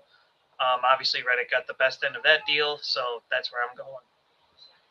Yeah, so, SVG, let me get this in here real quick. SVG, of course, I can stand out with him with a shout out. I mean, he had a chance to make history as well. Unfortunately, it did not work out for him. But he was there, and he won the O'Reilly Series race. Finished second in the Cup race. It's kind of hard to give the guy any negative reaction to finishing second, especially when you've got a guy who just went out there and won 3 races in a row. Corey Day. Corey Day, basically, I'm going to give a shout down. He's got a lot of learning to do. He's got to do it fast. He's in top-notch equipment. The standard was set, and I feel like this is kind of where we're going to go with Cleetus McFarland. When the results are not there, it's going to be pressure mounted on him. Hopefully, it just stays a fun little gig, and it continues to help grow the sport. But Corey Day, obviously serious about being competitive, has felt like at times over the last season or so that he's been in over his skis. But you know what? There's been drivers that have come in, and Ricky Stenhouse Jr. wrecked quite a few race cars. He's a Daytona 500 champion. You can say what you want to about old Ricky, but he has won a Daytona 500. So I'm going to give Corey Day the shout down. He's going to have to get it together. And as for Brent Cruz, it's very interesting that you guys really didn't pick up on who he is. Brent Cruz is a 17-year-old American racer who's quickly become one of the most versatile young talents in the sport. We got to meet Brent Cruz at 12 years old in 2021 at Hattiesburg Speedway, racing for the USCS Outlaw Sprint Car Tour with none other than the legendary Mr. Pete Walton. And he said at 12 years old, this kid was going to be something one day. And when that name popped up and he was on Door Bumper Clear this past weekend, I was like, Brent Cruz. Like, I knew I heard the name in the race, but it really didn't stand out. But then when he was on Door Bumper Clear, I was like, wait a minute, Brent Cruz, I know I've heard that name before. And I went and looked him up on my race pass. And sure enough, he was the same 12-year-old kid that we had here locally racing in the sprint cars with the USCS sprint cars down at Hattiesburg Speedway. He's 17 years old. He's a standout. He's got a really good head on him. I was born in 2008, guys, if that doesn't make you feel old. My son, he's 18 years old, turning 18 in April, and he was born in 2008. Karting standout, U.S. Pro Kart Series champ and Rotex Micro Max World Champion, plus multiple Super Karts, USA Super National wins, and 12 national karting titles. Youngest driver to win at Power-Eyed National Midgets at age 13. Trans Am and pavement breakout. Jumped into a TA2 with Nitro Motorsports, scored his first Trans Am win at Road America at 14, becoming the youngest winner in series history. Rolled that into a 2023 TA2 title run, clinching the championship at COTA and becoming the youngest TA2, which is Trans Am champion ever, with multiple wins at tracks like NOLA, Detroit, Road America, and Watkins Glen. So he debuted at Watkins Glen and ARCA back in 2023. We're going to keep our eye on this kid. He's a great talent, and can't wait to see what all he's got. So I think I'll give him what's left up there, a standout for being such a young player in the game. But obviously, it's bringing up a pretty heavy bat into the O'Reilly Series.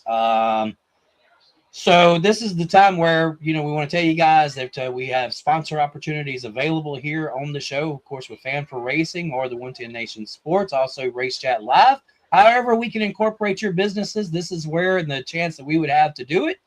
We do want to get you guys involved and get you signed up and get you plastered up here on the screen a couple of times throughout the night. If you're willing to come on and help us out a little bit and help make this show, maybe buy us a little bit of airtime or be able to use the money to promote the show, or if you just want to bring a product on and pass out some freebies, I'm always down for a freebie as well. So this would be a great opportunity for you guys to expose your products to our audience. And this is like one of the longest running podcasts.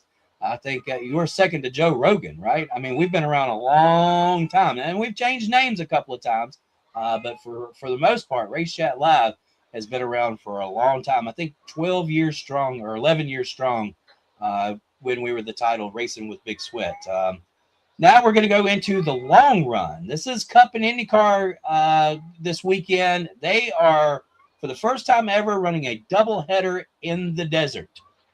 Mr. CJ Sports, I know you've been a long-time race fan. I've said for a long time I would love to see NASCAR get together with the two biggest, get IndyCar and Cup in the same weekend at some racetrack. Here we are, just a few days before this actually happens. Tell me about how that makes you feel and whether or not you're excited about it, or maybe it's a little bit too much for the weekend. I mean, obviously it's good for the sport, just like having the doubleheader down at St. Petersburg with the Truck Series. Obviously, it gives more eyes on the sport. It gives an opportunity for other drivers to get in the sport as well, as we saw in the Truck Series. So I don't have a problem with it. I'm not a big Indy or Formula One driver. It just seems like in those racing series, if you got the money, you dominate. And at least with NASCAR, it's a little more even at times, or at least most of the time. At times, it isn't so much even, but that's my biggest turnoff with it. And so anything to bring more eyes to NASCAR, I'm for and I appreciate. So that's kind of my thoughts on it, and more of the kind of bringing eyes to the sport aspect of it. Yeah. Taz? It's good for both sides. I mean, you're getting NASCAR fans' eyes on IndyCar, and you got eyes from IndyCar onto NASCAR. Now, instead of the Truck Series, they're looking at the Cup Series. You know, the guys who make NASCAR, pretty much what it is. Well, for today, anyways. And IndyCar, same way. I mean, to really think about it, when people think NASCAR, you hear Daytona 500, and then that's pretty much about it.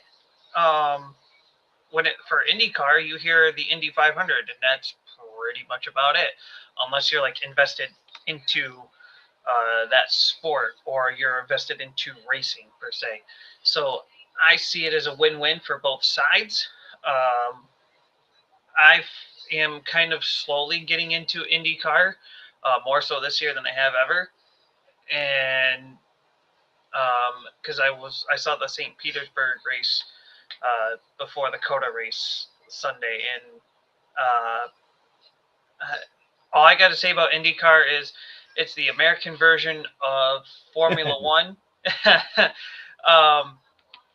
but I don't think it's so much team sport for IndyCar as it is Formula One. So I think that's kind of where I'm drawing my eye towards IndyCar versus Formula One. I know last year I was looking at Formula One more, but the more I open my eyes to something else like IndyCar, for instance, the more I realize, hey, IndyCar is kind of like IndyCar is the American version of Formula One, and we're not so much focusing on team and team orders. So, and look, I'm all for doing the duel. I think Phoenix is a really good track to do it at. Phoenix is, it's the crown jewel in the desert, right? I mean, it's not most definitely the most popular track at all, but if you can fit the IndyCar crowd and the NASCAR Cup Series crowd into one facility, Phoenix would be the place to do it at. There are other racetracks that I think that would fit well. And as a matter of fact, I'm going to give you guys a chance to kind of dream up a scenario where we could have a dual weekend at a certain racetrack. And of course, the one that's kind of stands out on my end is, the Indy 500. Of course, we are at Charlotte that weekend for the 600. But man, oh man, would it not be cool to do Indianapolis, do a Cup on Saturday and IndyCar on Sunday. Yeah, or even Sunday on Cup and Monday on IndyCar, whichever way. I did miss a couple of the comments there just a few minutes ago. Chicagoland, please, is what Miss Sharon. Also, Miss Sharon wanted us to shout out that her podcast has been around since 2011. So I'm not sure if Mr. CJ Sports can up that number a little bit.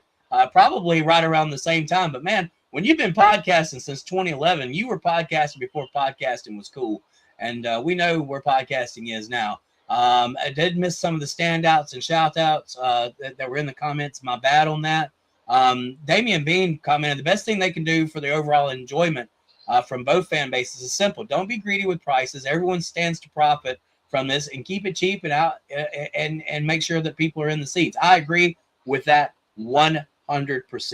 If we could have an affordable ticket and you have the enjoyment of a Saturday program and then a Sunday program, I think that that's a win-win for both fans. It's going to be awesome to have, Chase Elliott and Jeff Gordon and Jimmy Johnson and Ryan Blaney and Joey Logano in the same paddock as Alex Palou and Will Power and all of the stars, Joseph Newgarden, all in the same facility. Like, that is a powerhouse of motorsports names. And Taz, to back off of what you said about Formula One kind of being the daddy of open wheel series, that's true.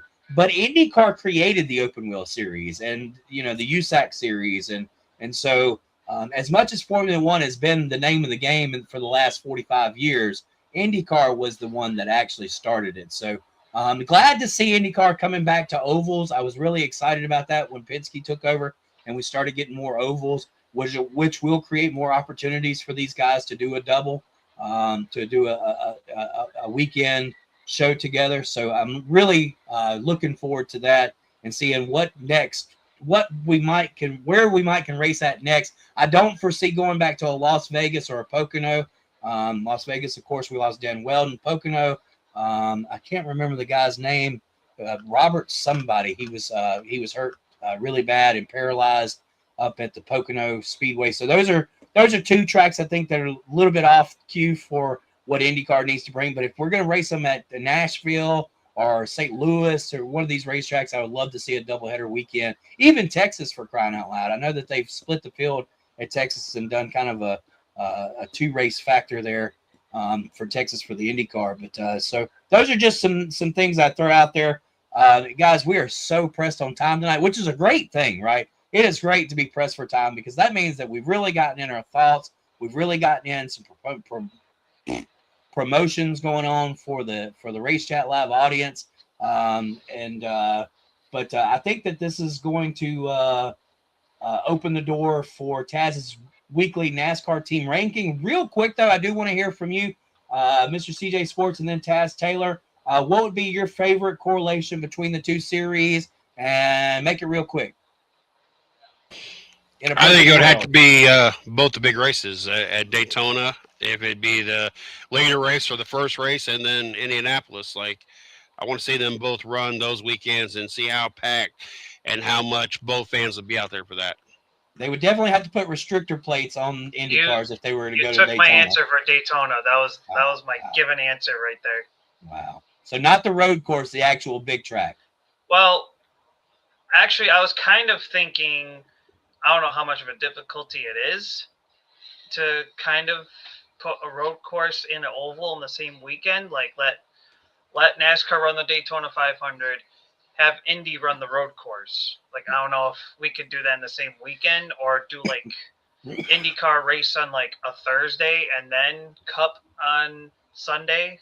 just so you have that time. But like I said, that would be my thing. All right, Taz Taylor, get ready because this is your time to shine. It is sending it to you, big guy. All right, we have our weekly team rankings after COTA Week 3 and some changes once again, starting with our Basement 5. This week we have Rick Ware Racing at number 15, down 2 spots from last week's 13. Haas Factory moves up 1 to 14. RCR moves up 1 to 13.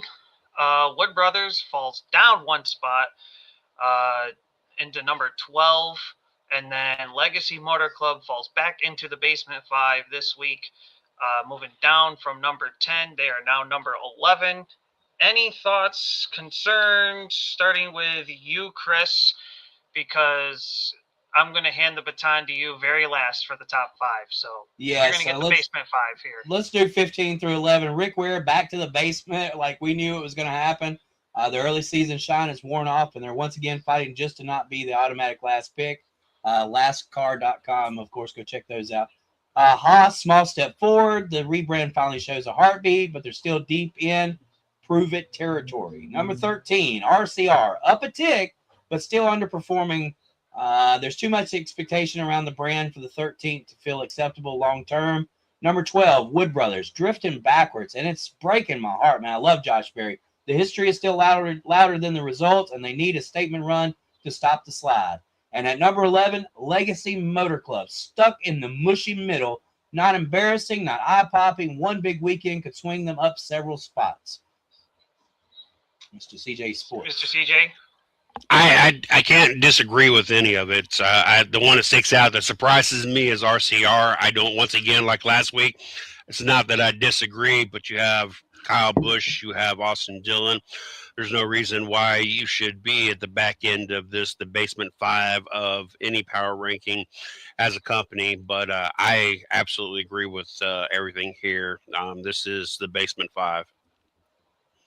All right. With that being said, we move on to the Climbing 5, which is the middle range of our NASCAR teams. Starting with, at number 10, it is Hayek Motorsports. They fall down 1 spot from number 9. Then at number 9, it is Joe Gibbs moving up 3 spots from number 12. Then you have Front Row Motorsports at number 8, who falls down 2 from number 6. Trackhouse Racing moves up 1 spot to number 7. And then Hendrick Motorsports goes from the top 5 to the Climbing 5 by falling down 1 spot into number 6. So let's go to Mr. CJ for the Climbing 5. Probably would have seen Joe Gibbs a little bit higher. I don't know if outside of the Climbing 5, but maybe up more 7th spot. Outside of that, I agree with everything. I think it's once again, I think it's surprising Joe Gibbs Racing is not part of the top 5. I'm not saying that they should be top 5. It's another one of those things. I'm just surprised with the talents and the organization. It makes you wonder how much that company was relying on Chris Gabehart and how much he did do for that company that we're not seeing the performances that we are used to seeing out of Joe Gibbs Racing. So I like everything else. And Chris. Yeah, so number 10, the Sugar Rush is gone over at Hayek. Now we find out what the real level is. Solid, but no longer riding the early season high. There'll be moments of greatness for Hayek. Ricky really gets it done at certain style tracks. Phoenix is probably not going to be one of them, but when you go to St. Louis and you go to the plate tracks, that's when that little team should shine. And they're probably where they will be for the rest of the season. I don't really expect them to fall or move up too much from there. Gibbs, the giant is waking up. They're not back to full terror mode yet, but you can see this turning into a climb. If the momentum continues, we just said earlier at the beginning of the show, the big 4, 2 of the big 4s are outside the top 5. And Hendrick is barely hanging on at the 5 spot. Oh, I'm sorry. I didn't mean to give that away. But Front Row at number 8, cooling off a bit after a hot opening. Look, but don't let that fool you. The Smith boy, Zane Smith, had a hell of a run going at COTA. Really surprised a lot of us. He's been good at a lot of places. I think that kid's really talented. I hope that he doesn't waste his career like we have seen with Eric Jones and whatnot. I see moments of talent with Zane Smith. So that puts Front Row at number 8. Trackhouse at number 7. Trending the right way. COTA looked more like aggressive, upside-heavy version of this team that everyone expected in 2026. If it wasn't for a broken wheel on the rear of Ross Chastain, I think they would have had a really good finish, which could have impacted them by a couple of points there. Because all around, I feel like they really had a good showing at COTA this past weekend. Hendrick, there's one guy that's really dragging that organization down right now, and it's Alex Bowman. He is the gutter of Hendrick Motorsports, and he stepped out of the race car. Of course, we didn't even get into that story about Mike Schneider jumping in the race car. Basically a pit crew reporter with Jamie Little, her what do you call her? He basically it's kind of like photographers and stuff that are out in he keeps everything from running into her and stuff. Kind of extra eyes for Jamie. Well, he got the call to jump in the car because Alex Bowman was feeling bad. It's not been much talked about outside of that event actually happening, but there's definitely issues with Hendrick Motorsports and the Bowman race team. I think that this is the end of Alex Bowman at Hendrick Motorsports. But, look, it's only 3 races into the season. Hendrick at number 6. Guys, I know by the end of the year we're going to be looking at, where Hendrick, Gibbs, Penske, and maybe 2311 actually stand. But we're only 3 races in. To put into perspective quick before we get into the top 5, there are 36 charters, obviously, and the 48 team currently sits 36th amongst owner standings right now. That's unreal and completely uncalled for. Like, there's got to be changes made quickly. This is the worst performing Hendrick race team since I think Dale Jr.'s year with Lance McGrew. So it's just absolutely, they're in the gutter. Time to make changes, do some shakeups. Let's see if we can salvage somehow Alex Bowman's season, which could be his last at Hendrick Motorsports. Quickly to the top 5. And this is where I know, Chris, you're going to have to kind of get your thoughts in quick as time is winding down here. But we're going to go to CJ before Chris on this. At number 5, moving down 1 spot, is Team Penske. At number 4, moving up 3 spots, is Colleague Racing. And then once again, for 3 straight weeks, RFK sits in the number 3 spot. And then we have a new number 1 team this week. 2311 falls down 1 at number 2, up 1 to be the 3rd team at the number 1 spot for 3 weeks running is going to be Spire Motorsports. And my reasoning, as I said earlier, all 3 of Spire's cars are sitting top 10 in points, 7th, 9th, and 10th. 2311, yes, you are at number 1 and number 2. Where's your number 3? Down in 25th.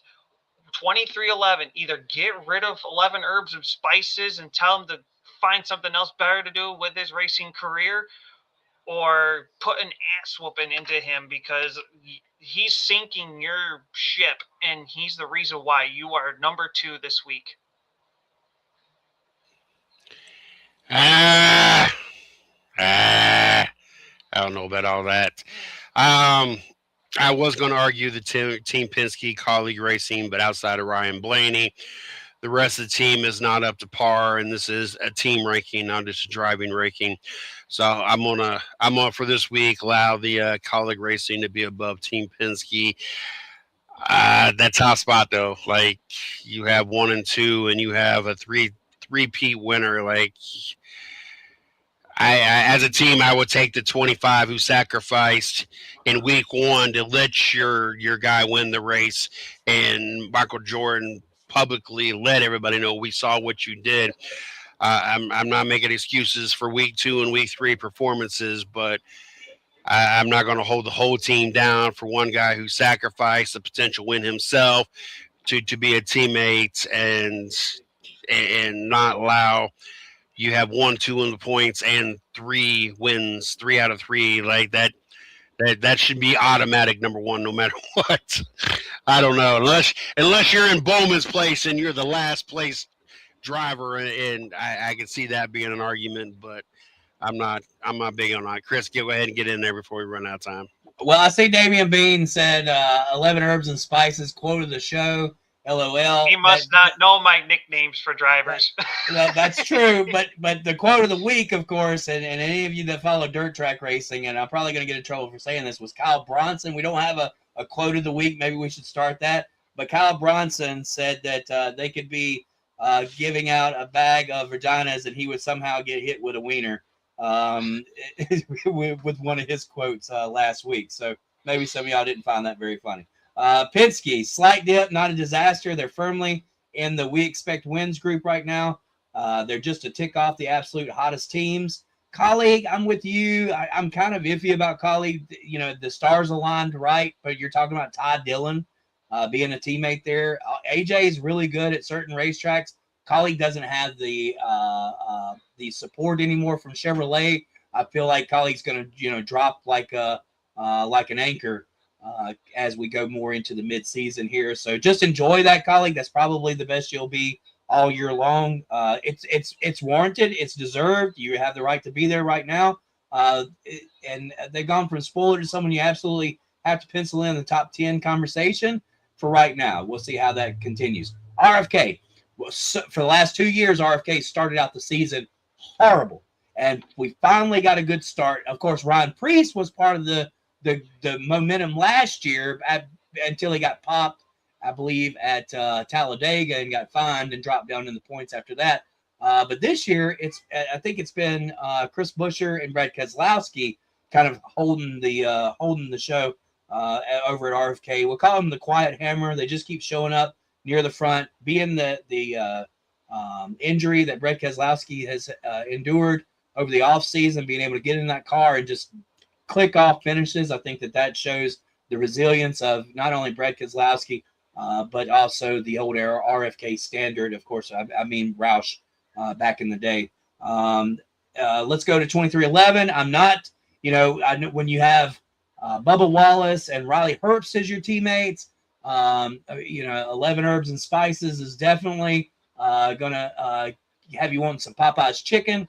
But Riley Herbst KFC, is sir. KFC. Okay, KFC. Sorry, I'm in the South. We like Popeye's chicken around here. It reigns above all. But Bubba Wallace, like I said, he's kind of had a sour attitude for finishing.